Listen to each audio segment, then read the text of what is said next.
veteran of these games, Olympic Games, winter, summer, as the head team physician for Team USA at the Olympics. That's a big responsibility. I'm certainly not the only one there, and I appreciate that. But we have a big team with us. We have a number of physical therapists, obviously a number of athletic trainers, and a number of chiropractors. But you're not only there for the physical aspects, the physical challenges of the game, but also the mental aspect of it too. We're bringing 4 mental health workers who are just very critical at this level. I know so many athletes in so many disciplines. It kind of becomes a personal journey too with them because you see them, whether or not they medal or not, just to see the growth that they are as people. These athletes are just so wonderful. They're polite, they're respectful, they're intelligent, and you kind of wonder, like, who's your mom?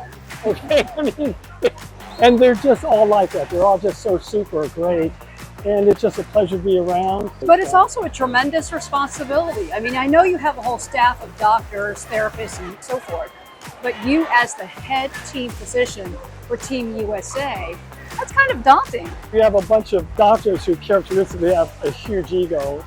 We try to have the egos left at home, so we can all play in this Olympic sandbox together, get along, and then really provide the athletes with really the best care possible for their shot at their life dream. Someone told me, it's kind of funny, they gave me this term, your only speed in the Olympics is Mach 2 with your hair on fire.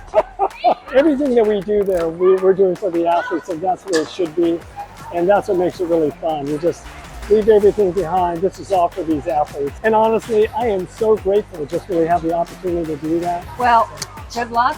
Thank you. Merci. Yeah, thank you. That's good accent, by the way.